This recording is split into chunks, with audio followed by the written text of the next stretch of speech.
Finalmente a criança nasceu. Finalmente a criança foi concebida. Hoje, 28 de março de 2020, declaro iniciado o primeiro podcast da Rádio Forte Coimbra, com a união dos maiores intelectuais do mundo a respeito de assuntos que são pertinentes à nossa realidade, ao nosso cenário. Eu, Anderson Marques, diretamente da capital do Cerrado Meridional, vulgo Campão. Tenho aí a ajuda dos nossos correspondentes, Iago, Fifo, de Vicentina, e o Alan, de Bacaiporã. Vamos aí esmiuçar algumas breves ideias e usar esse primeiro podcast como plano piloto. Então ele vai ficar meia boca, mas não se incomodem, pois ele vai melhorar com o tempo, ou não, ou só vai piorar, beleza?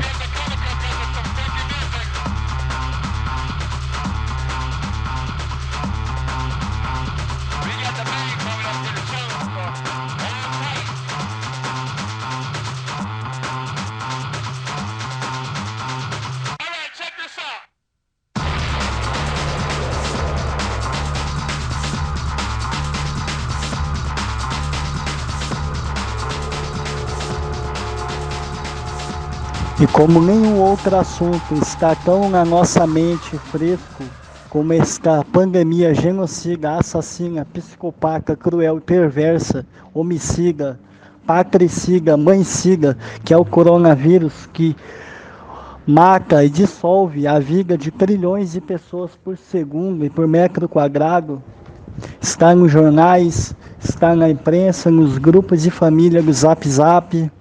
Eu queria perguntar ao Iago, diretamente de Vicentina, como que as pessoas estão reagindo a essas medidas governamentais, como o toque de recolher e essas coibições à aglomeração e à circulação de pessoas, a esse fechamento compulsório do comércio. Como que a cidade, como que Vicentina está superando isso? Como que as pessoas estão reagindo a essa semana de quarentena? E se você tem alguma previsão do que possa acontecer nos próximos dias, né? E também faço essa mesma pergunta ao Alan, mas no caso ele vai nos dar a ótica de Bacaiporã.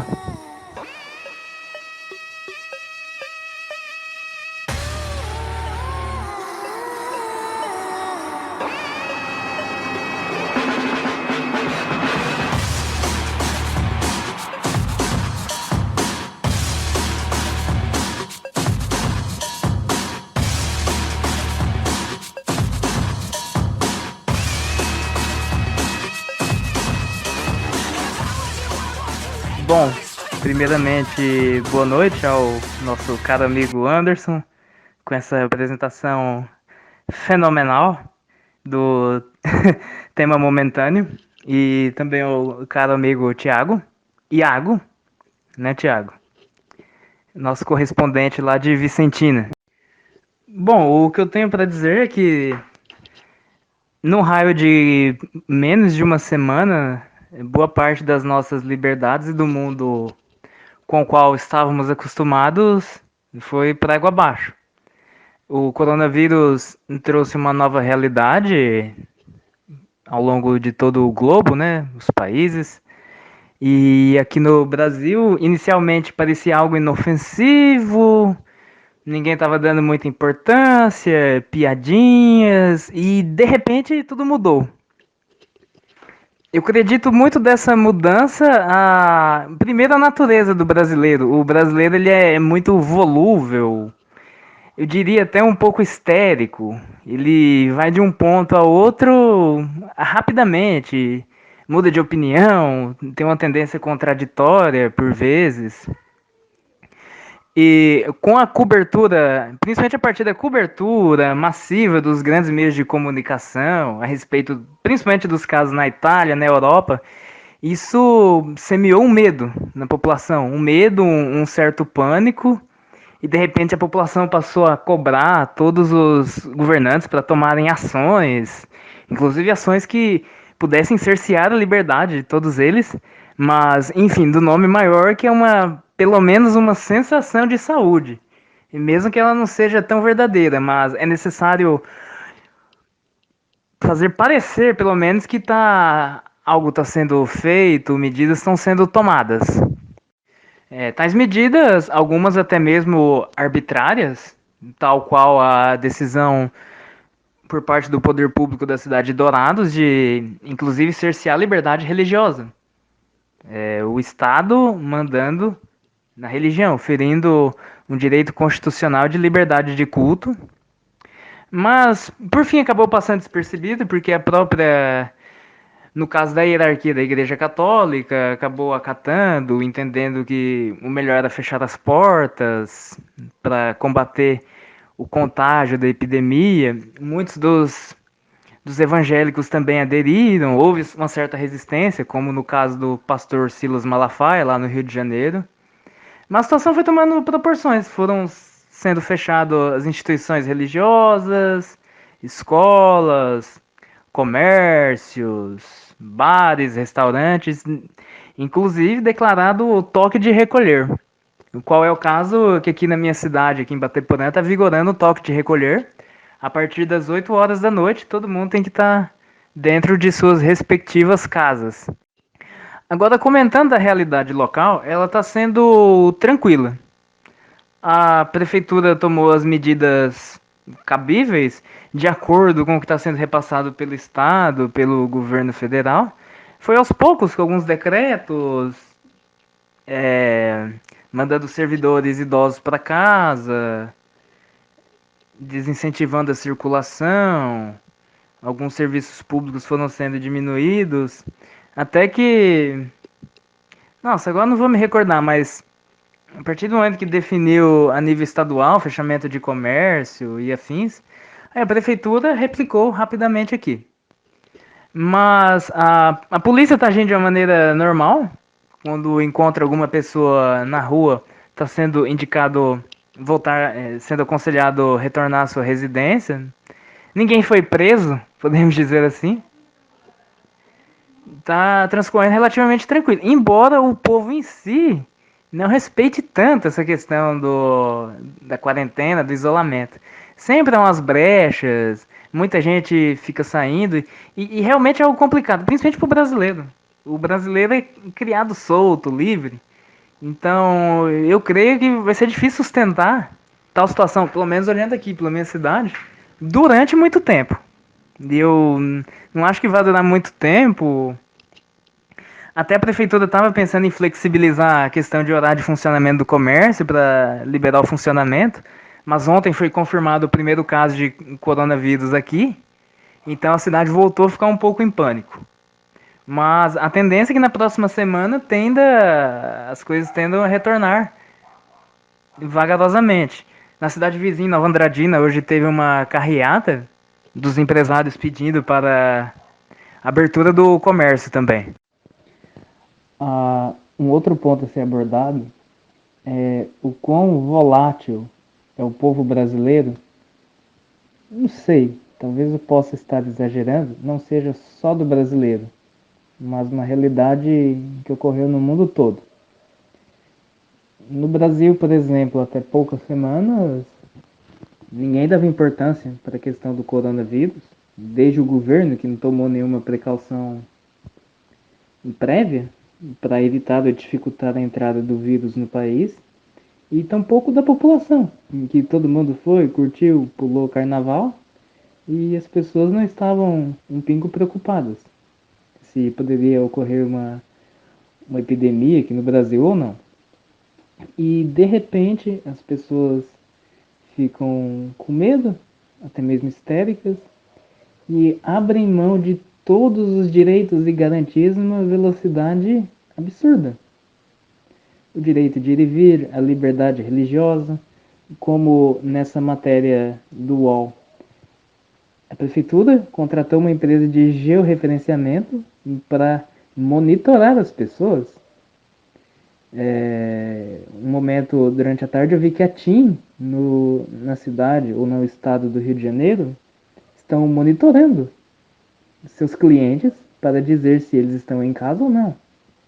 Então é uma situação que abre um precedente perigoso e certamente quando passar tudo isso, emergirá um mundo diferente, um novo mundo, com menos liberdades individuais e muito mais monitorados. E o pior, as pessoas já estarão aculturadas e acostumadas com tudo isso. Agora ninguém vai achar estranho de qualquer liberdade ou cerceamento da mesma, esse sentimento de vigilância coletivo, de que um vizinho denuncia o outro. Estamos, de certa forma, nos parecendo com um regime totalitário. Fala Anderson, fala Alan, como é que vocês estão? Para quem não me conhece, sou o Iago de Vicentina. Aqui em Vicentina foi decretado o toque de recolher depois das 8. Os comércios, se eu não me engano, não fecharam por decreto, mas as pessoas fecharam por medo mesmo, não por decreto da prefeitura, nada. E as pessoas no começo tiveram aquele medo, né? Aquele medo desproporcional e, e ficaram histéricas a respeito do coronavírus. Aí você vê, tem um termo que o Luiz Felipe Pondé usa, né? Ele fala o estado babá, que inclusive que o Alan falou ali em cima, as pessoas pediram para os prefeitos e governadores para que eles proibissem as pessoas de saírem de casa. Olha só o nível da demência, cara, que nós estamos. Ou seja, você tem um direito garantido na Constituição, que é o direito de ir e vir, e vir um prefeito com decreto e te proíbe de sair na rua. Tem questão de onde é que isso vai parar, porque nós temos esse cenário agora e tá aí agora. O que vai acontecer daqui para frente? E aí é que eu acho onde o Bolsonaro acertou naquele discurso, porque veja só, os governantes Dóris, Witzel, esse pessoal que quer dar o golpe no Bolsonaro, eles queriam uma crise econômica. E essa crise ia acontecer por causa dessas quarentenas. Mais cedo ou mais tarde a conta ia chegar. O que o Bolsonaro fez? Ele fez o discurso falando para as pessoas voltarem a trabalhar. Porque ele sabe que se viesse uma crise, ia cair no rabo dele. Então o que ele fez? Ele fez o discurso falando para as pessoas irem trabalhar. Se acontecer a crise econômica, a culpa vai ser dos governantes que fizeram o decreto. Bom, de acordo com o que vocês relataram, eu já consegui perceber que o panorama de Campo Grande está mais diferenciado, certo? É muito difícil condensar aqui como que as pessoas estão reagindo em uma forma sintética, porque tem uma parcela de pessoas que estão completamente histéricas, neurotizadas, que estão trancafiadas em casa, confinadas, que não querem receber nenhum tipo de visita, que pedem comida pelo iFood, e aí a comida chega e joga um banho de álcool em gel em cima da marmita, em cima da embalagem, seja lá o que for, ao mesmo tempo de que há o extremo oposto dessas pessoas, os que estão completamente alheios e 100% nem aí em relação à quarentena, às medidas do governo e ao potencial, ao suposto potencial destrutivo do vírus. Ontem eu fui pegar lá de bicicleta na minha vila, né, para tomar um ar fresco aí.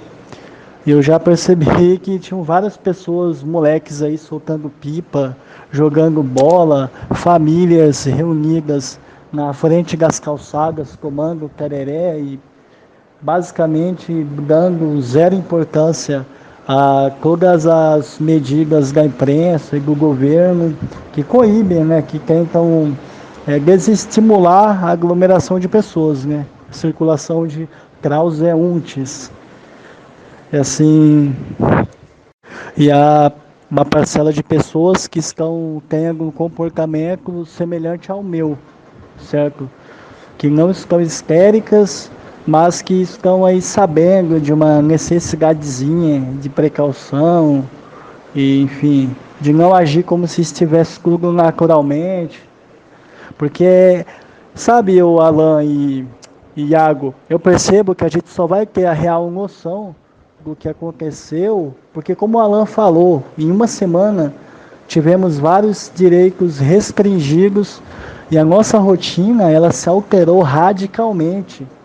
Eu percebo que a gente só vai ter a real noção do que aconteceu, do que está acontecendo, quando olharmos essa situação por fora, mas daqui a 3 meses, 6 meses, não sabemos se isso é uma espécie de plano chinês globalista para alterar e solapar as bases da economia para que a economia chinesa prospere em relação à economia ocidental.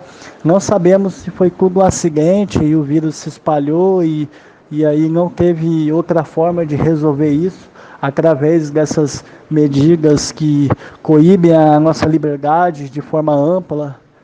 Não sabemos se é um pouco das duas coisas. É tudo acontecendo radicalmente, de forma extrema, visceral, e a gente é o elo mais fraco da corrente, né? Não sabemos das informações, como elas nos chegam.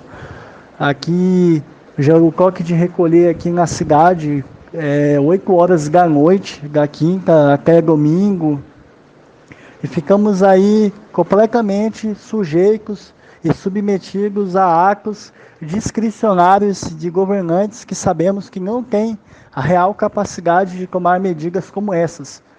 Ficamos aí completamente de mãos atadas, certo? Em relação ao toque de recolher, já tem estabelecimentos aqui que estão sendo multados com penas de 8 a 10 mil reais de multa. Já tem colegas meus que sofreram aí uma abordagem contundente da Guarda Municipal. A Prefeitura disponibilizou 150 viaturas da Guarda Municipal para fazerem a fiscalização e garantirem de que essas medidas do fechamento do comércio, do toque de recolher e da proibição da aglomeração e circulação de pessoas tenham o seu real efeito, certo? Mas uma coisa eu posso afirmar de forma enfática: as pessoas estão mais temerosas com as restrições e as penas dos municípios e dos governos do que com o fato de que possam se contaminar com o vírus e ter algum tipo de prejuízo à saúde. Elas estão com medo de saírem na rua e terem carro e moto apreendidas e abrirem o comércio e sofrerem multas de 10 mil reais ou de levarem borrachada da polícia se estiverem na frente de casa tomando tereré, do que do coronavírus em si. Então, na verdade, o maior temor da população é quando o Estado ele delimita e ele restringe a sua liberdade de forma plena, mais do que um vírus que se espalha e que, na minha concepção, eu posso estar errado, a história pode mostrar que eu estou completamente equivocado, mas o coronavírus para mim é uma gripe gourmetizada, que daqui a um mês passará e ninguém estará falando mais disso. Talvez seja um momento de vergonha da nossa geração, de histeria generalizada, de pânico simulado por instituições globalistas.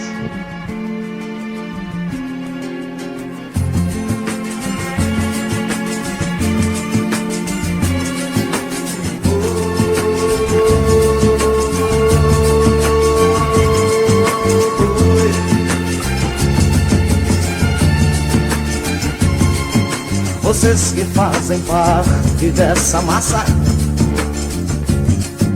que passa nos projetos do futuro, é duro tanto ter que caminhar e dar muito mais do que receber, e ter que demonstrar sua coragem à margem do que possa parecer, e ver que toda essa engrenagem já sente a ferrugem de comer. Cuidado de galo, povo marcado e povo feliz. Vida de galo, povo marcado e povo feliz.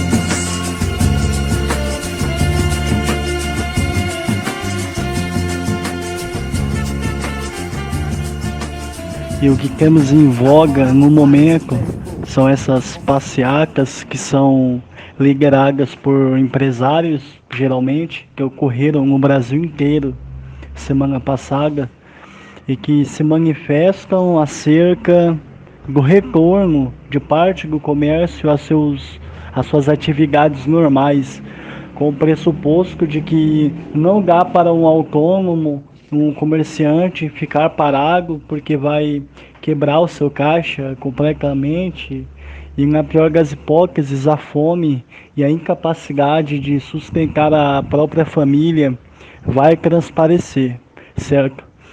E por outro lado, né, essa passeata ela teve um olhar negativo por parte da lacrosfera, por parte da grande imprensa, que colocou esses atos de aglomeração de pessoas, de manifestantes, como danosos à sociedade, porque podem ajudar, intensificar a transmitir o vírus para mais e mais pessoas, né? E assim aumentar um problema que já é crescente. E quando você coloca em contraposição duas necessidades básicas humanas, uma que é a saúde e a outra que é a vida, você colocar isso numa balança e olhar por uma observação distante, imparcial, é difícil você auferir valor completamente a qualquer um dos lados da balança. Como é que um autônomo, certo? Porque a lei, o decreto do presidente, ele distribui esse auxílio de R$ 600 para autônomos, mas que estejam incluídos na MEI, no microempreendedor individual. E como é que um acumulador de sucata, como é que um sorveteiro que monta um negócio na sua própria casa, como é que alguém que usa a garagem da sua residência e cria um salão de beleza, ou um lugar onde vende espetinhos, vai conseguir se estabelecer no rol dos microempreendedores individuais e conseguir o direito a esse auxílio, certo? Por um motivo, eles pensam ao risco de contaminar e passar esse vírus para as pessoas de risco, né, que estão agrupadas aí no segmento de risco, como os idosos, como, enfim, as crianças ou as pessoas que têm problemas respiratórios. Mas por outro lado, se eu não abrir o meu salãozinho de beleza hoje, daqui a uma semana eu vou ficar com fome, certo? Eu não vou conseguir sustentar minha família. E aí, por outro lado, será que R$ 600 é um valor razoável para se poder sustentar uma família e poder seguir em frente sem necessidade de voltar às suas atividades normais? Sabemos que qualquer feira que você faz, uma cesta básica, aí dá mais de R$ 100, chega a R$ 200 quando o seu armário está vazio. Isso para a gente que morou ou sozinho ou dividindo a casa com uma ou duas pessoas. Imagine para uma família, um pai de família com 3 filhos em casa, com a esposa, como que ele vai conseguir sobreviver com esse auxílio de R$ 600, que é irrisório, certo? Para sustentar as necessidades básicas. E aí, por outro lado, o Estado que deve fornecer esse auxílio, certo? A gente falou aí do Estado Babá, o Alan e o Iago falaram aí da necessidade de que a população brasileira tem, incessante, de buscar o Estado para suprir seus problemas, né? Que é de acordo com a incapacidade de resolver os problemas de forma individual, seu aparato governamental. E são muitas dúvidas que se levantam e essas respostas elas não parecem cristalinas no momento. Aí eu volto ao que eu já disse, que nós só teremos as respostas das perguntas que estão sendo feitas agora, daqui a 3 ou 6 meses. Parece que a gente está no meio de um tabuleiro, de algo maior, e não estamos conseguindo enxergar o todo, certo? E eu espero que a gente tenha noção do que realmente está acontecendo na nossa frente daqui a alguns meses, senão mais dúvidas serão levantadas. As definições de vírus foram atualizadas. Então, o meu último comentário é a questão dessa crise do Covid-19 e da liberdade religiosa. A Igreja Católica, ela teve um posicionamento no geral ao redor do Brasil e do mundo de cooperar com as autoridades, de cessarem as missas, confissões e demais atividades paroquiais. Agora, o fato principal é que houve 2 caminhos a serem seguidos durante esse período. O primeiro, como no caso da cidade de Dourados, a prefeitura, de uma maneira autoritária, cerceou a liberdade de culto. Ou seja, foi o poder público que estabeleceu previamente que as igrejas católicas, evangélicas e demais cultos deveriam ser encerrados. Ao meu ver, isso gera um precedente muito perigoso, pois a partir de então, na hora que toda essa crise passar, o Estado, baseado em decisões como essas, Dourados não foi a única, ocorreram outras decisões similares ao redor do país, e creio eu até do mundo, a partir de agora o Estado vai achar que ele tem a prerrogativa de cercear a liberdade de culto, um direito constitucional.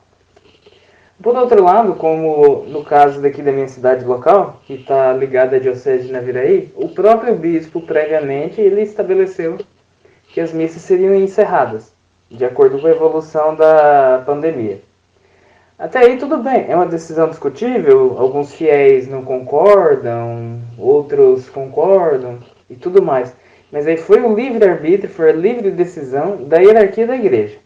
Então essa independência da liberdade religiosa tem que ser mantida em relação ao Estado. Esse é o principal ponto a ser destacado e a ser observado daqui para frente. O quanto será a intromissão do Estado em questões de liberdade religiosa e liberdades civis após essa crise. Creio eu, na minha visão, que veremos um novo mundo e agora precisamos entender quais serão os desdobramentos dessa crise.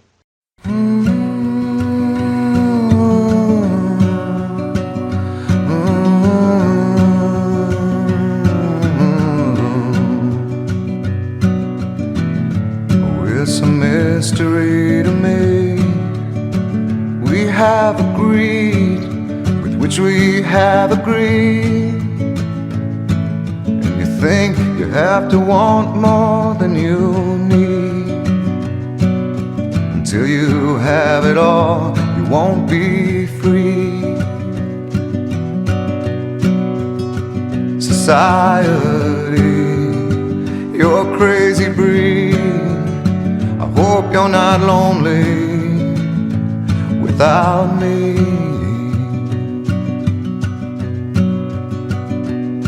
When you want more than you have, you think you need. And when you think more than you want, your thoughts begin to bleed. I think I need to find a bigger place. 'Cause when you have more than you think, you need more space. Society, you're crazy breed. I hope you're not lonely without me. Society, crazy indeed. I hope you're not lonely without me.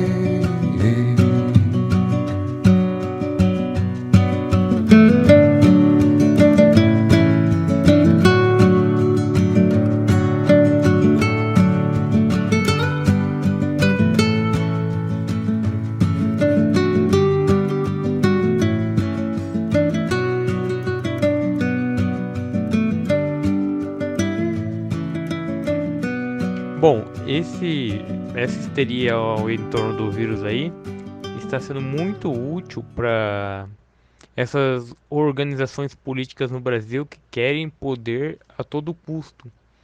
Porque com a propagação da histeria, nós estamos vendo governadores, prefeitos, colocarem o Estado na vida do cidadão num nível de interferência tal que o presidente só tem tal poder em situação de estado de sítio. E você tem prefeitos e governadores fazendo essas medidas que vai contra a Constituição, contra o bom senso, como por exemplo, fechar a fronteira entre os municípios.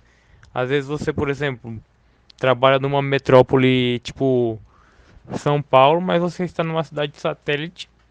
E daí o prefeito proíbe você de sair de uma das cidades satélites de São Paulo para ir trabalhar e você acaba tendo que passar fome por causa disso. Isso sem contar o governo de Recife se unindo com essa empresa aí de coleta de dados para rastrear o telefone de 800 mil pessoas. Como assim, velho? E o pessoal tá todo anestesiado por causa dessa histeria do coronavírus.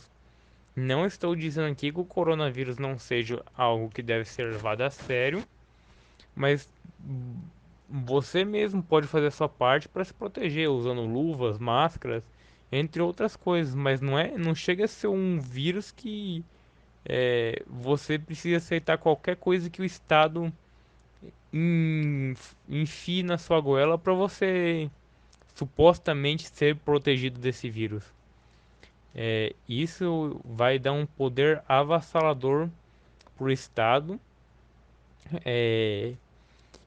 que vai que o brasileiro, o afegão médio, ele só vai perceber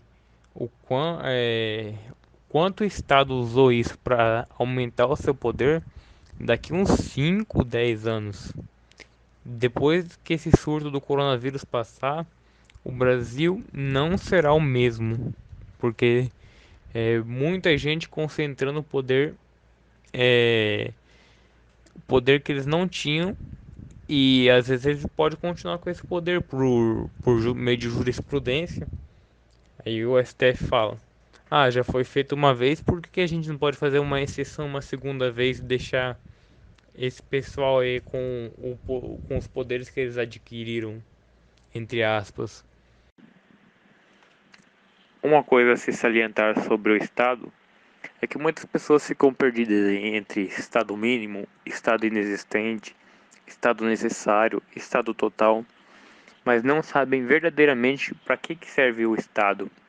Como o próprio Dom Bertrand já havia dito em várias de suas palestras, o Estado serve para fazer aquilo que a sociedade civil organizada não consegue, em hipótese nenhuma, que no caso seria a defesa interna, a manutenção da justiça e, por fim, a defesa externa, que isso engloba tanto as relações exteriores quanto o exército. E na defesa interna engloba as polícias, não que elas promovam uma segurança pública, mas que elas coíbam ações de malfeitores que queiram se organizar para fazer o mal na sociedade, como por exemplo o PCC, o Comando Vermelho e outras organizações terroristas espalhadas para o Brasil e que no futuro podem vir a nascer. E isso seria a defesa interna. Segurança pública é impossível de acontecer.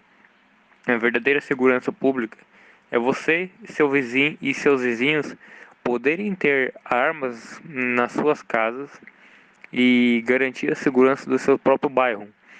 E isso estimulando cada vez mais a confiança mútua entre os vizinhos.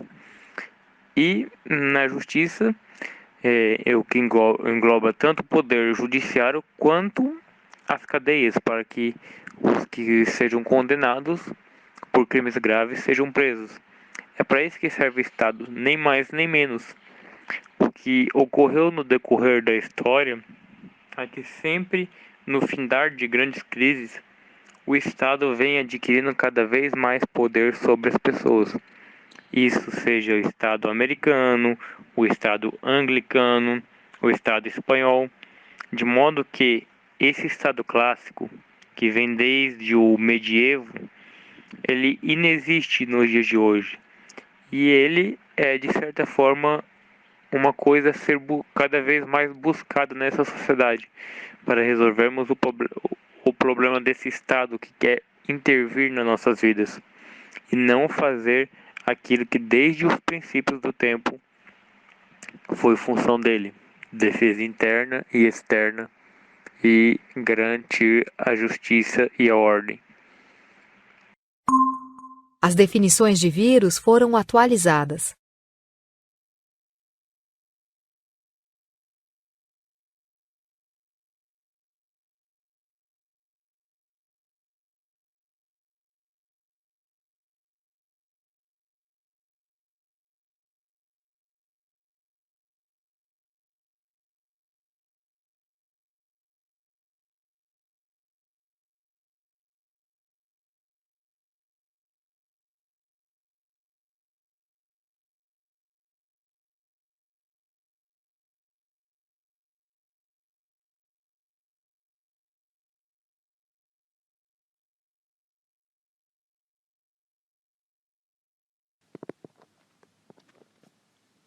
Olá, aqui é o Guto Nantes e inicio esse podcast de hoje falando sobre o viés autoritário das medidas de combate ao vírus chinês. Bom, eu esqueceria o viés político da pandemia se todas as medidas de proteção não violassem em nenhum momento qualquer direito à liberdade e à dignidade humana. Se aceitamos passivamente imposições que ferem os mais nobres direitos do homem, então sinto dizer: acabou o Brasil! Acabou a democracia, acabou a harmonia dos poderes, acabou o tão falado, entre aspas, Estado democrático de direito, fecha aspas. Muito em breve isso aqui será Venezuela, será uma Cuba, uma província da China. Estamos vivendo um estado de exceção. Uma vez, um político douradense me disse, um famoso político aí que muitos conhecem, entre aspas, a fala dele: eu não queria ser presidente da República por nada. Se pudesse, eu seria juiz. Abaixo de Deus é Ele quem tem mais poder. Fecha aspas. Hoje eu compreendo bem o porquê que ele disse isso. Há uma completa conivência de governantes esquerdistas que, nesse momento de crise e em calamidade pública, colocam todas as suas garras totalitárias para fora, juntamente com a judicialização do país. E que ironia! Acusavam Bolsonaro daquilo que eles estão promovendo hoje. Eles falavam que o Bolsonaro iria tomar essas medidas que eles promovem hoje. Tenho dito, vamos identificar essas pessoas, vamos identificar seus partidos, vamos identificar quem são seus candidatos a vereadores, só assim vamos minar essas bases. Agora, sobre as medidas, pense bem e analise se é correto isso. Violar direito de ir e vir, violar o direito de credo, culto e liberdade religiosa, violar a liberdade econômica, estão prestes a usurpar o direito de posse, impedindo que se cobre aluguel nesse período de pandemia, impedem o direito de velar os mortos, impedem a liberdade dos idosos e, em muitos casos, enjaulando eles, ridicularizando quem pensa diferente. Usam a coerção policial com pessoas simples, honestas e trabalhadoras, assim como usaram com a senhora lá em Goiás agora, recentemente. Simplesmente porque não concordam com decretos totalitários. Estão agora aprovando a renda mínima de uma ajuda estatal para amparar esses trabalhadores. Aí você para pensar. Primeiro eles te impedem de trabalhar. Depois te dão umas migalhas para mostrar que são generosos e solidários ao povo, como se estivesse fazendo um favor para salvar o povo de uma possível fome, mas eles estão criando esse caos econômico. Não se engane, todos esses passos são fases para uma completa revolução e caos num país. O que mais temíamos durante as eleições por aquilo que nós lutamos está acontecendo hoje e não estamos reagindo. Estamos a passos largos da implantação do socialismo, que é a antessala do comunismo. Lembre-se do que José Dirceu disse em 2018. É questão de tempo tomar o poder, independente dos resultados das urnas. Comunista não tem pressa. Lembre-se do que José Dirceu disse em 2018, entre aspas, é questão de tempo tomar o poder, independente dos resultados das urnas. Fecha aspas. E eu volto a dizer e friso, comunista não tem pressa. Quando não damos conta disso e concordamos com tudo isso que foi falado acima, ainda que seja para defender de uma pandemia, mostra o quão frágil somos em nosso pensamento e ideal político para o Brasil. A luta é árdua, a batalha é desproporcional. Mas sigamos confiantes que, como diz o Salmo 90, mesmo caindo 1000 homens à tua esquerda e 10.000 à tua direita, tu não serás atingido. Encerro aqui. Deus salve o Brasil.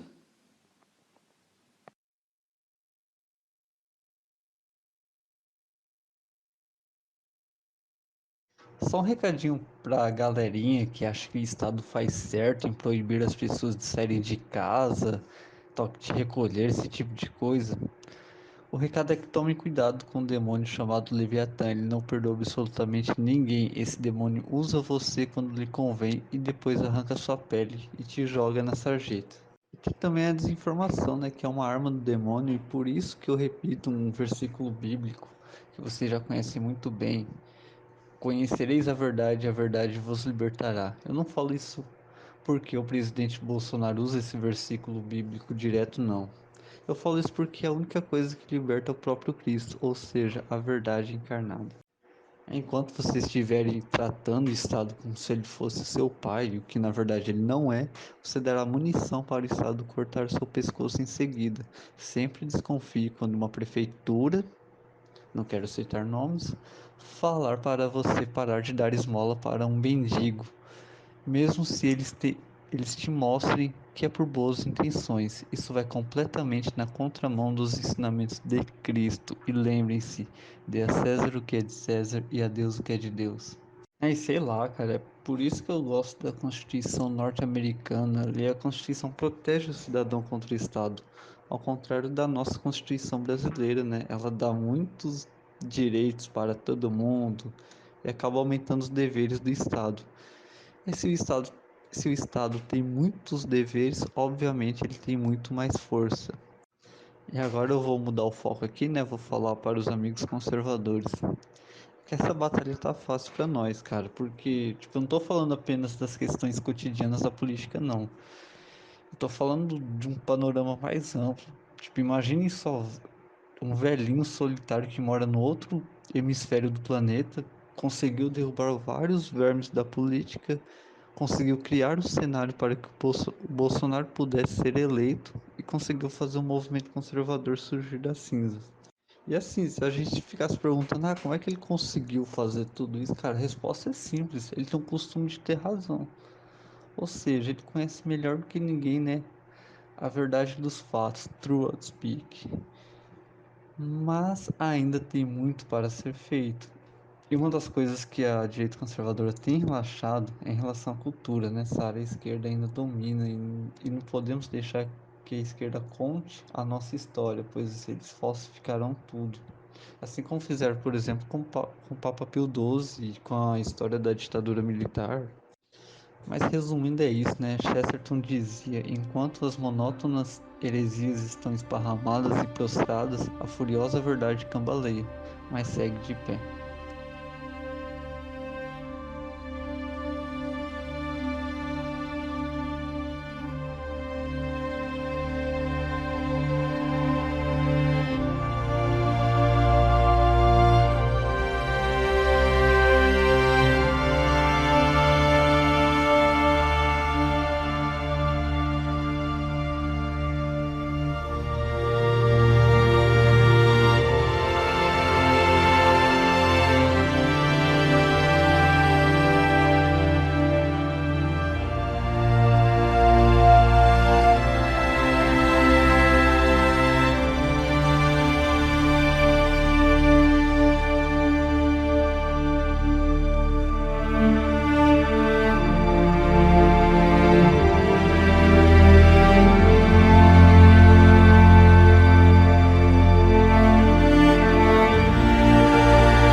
É isso aí, então.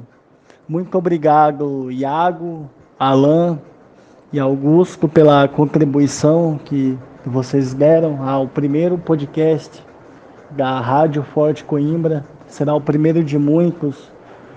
Também gostaríamos de agradecer aos que porventura vierem a nos escutar e queremos pedir um feedback, né, sobre o que gostaram e sugestões para que melhoremos o nosso serviço aqui. Com o tempo a gente vai pegando o jeito e trazendo muito mais conteúdo para vocês de uma forma muito melhor. Por enquanto estamos no YouTube, no canal, nos siga lá, se inscreva, Associação Cultural Forte Coimbra, e com este mesmo nome poderá nos encontrar no Facebook. Em breve estaremos em mais plataformas para que vocês possam nos escutar. Por favor, deem sugestões para as próximas pautas, assuntos que vocês queiram que nós comentemos, certo? O feedback é muito importante. Curta, nos siga no Instagram também. Comente, divulgue, compartilhe, faça de tudo aí para fortalecer o nosso trabalho. Mais uma vez, obrigado aos contribuintes. Fiquem todos com Deus. Boa tarde. Até o próximo podcast.